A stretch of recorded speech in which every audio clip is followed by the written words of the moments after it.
it's one thing I can't stand, it's conservatives who say this isn't worth paying attention to and there's more important things to discuss. Really? Well, you think about this. When you underestimate people like Miss Maxy 74, you just think about Maxine Waters. We get people in office like Maxine Waters when we don't address these things while they're in their larval state. That's right, Miss Maxy 74 is Maxine Water-larvae. I think what's happening. Propaganda.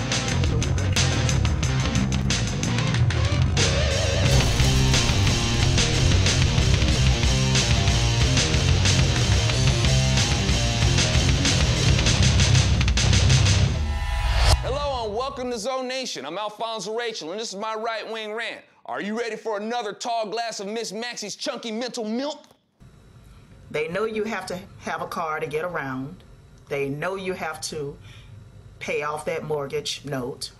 You know, if you want a house, you got to pay the bank their money for that house. You got to pay the loan on that house.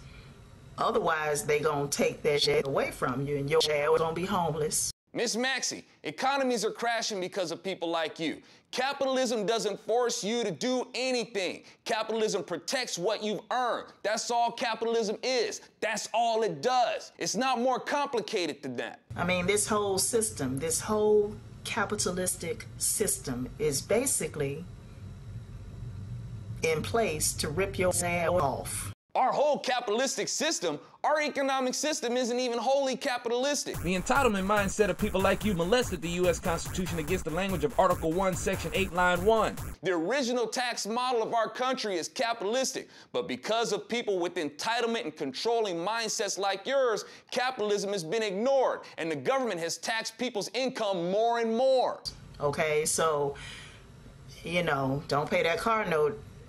You won't have a car to get back and forth to work.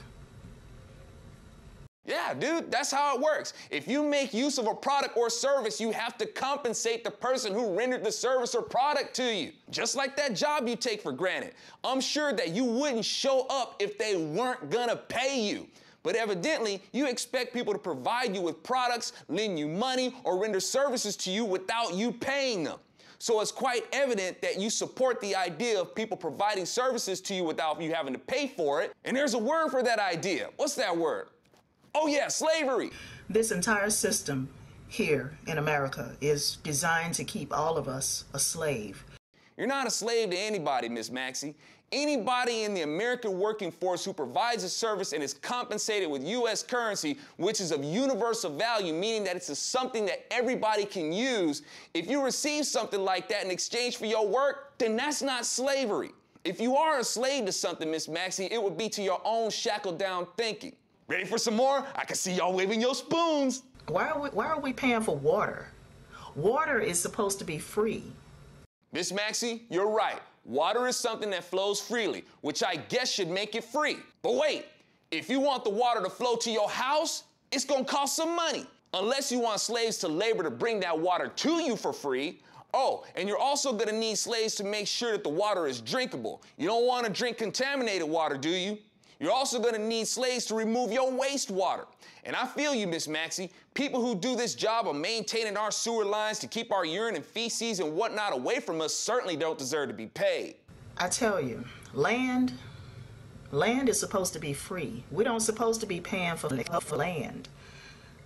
Land? Yeah, why should we have to pay for that? Oh, I'll bet you think we're supposed to be like the Indians and share the earth. Yeah, right. When rival tribes saw land that they wanted, a lot of times they didn't pay for it either. They went to war and took it from the tribe that was already there.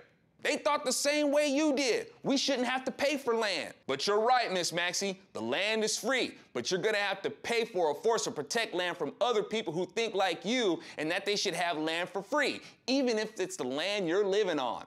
If your property catches on fire, you're gonna need a force that comes in and puts it out. Factors like this weigh in the cost. Putting a price on land protects the land from being fought over in war. If you can afford the land, you can afford to own the land. From there, the government is obliged to protect you from having to deal with another party who would want to take your land by invasion. Yes, people kill for money, but more often, money keeps people from being killed. Again, If you buy your land, you've bought protection. If you don't own your land, anybody can take it. And if you want to try to put up a fight, then that comes to bloodshed. This ain't no theory. This has happened throughout history. That's why our Constitution makes protections for property. Nobody can just come in and take your land, not even the government, without paying you fair market value for it. So you ought to be happy that you have to buy the land. Free land may not cost you money, but it can cost you your life. I gotta stop right there, y'all. I know Miss Maxy is addictive like crack, but remember, crack is bad for you.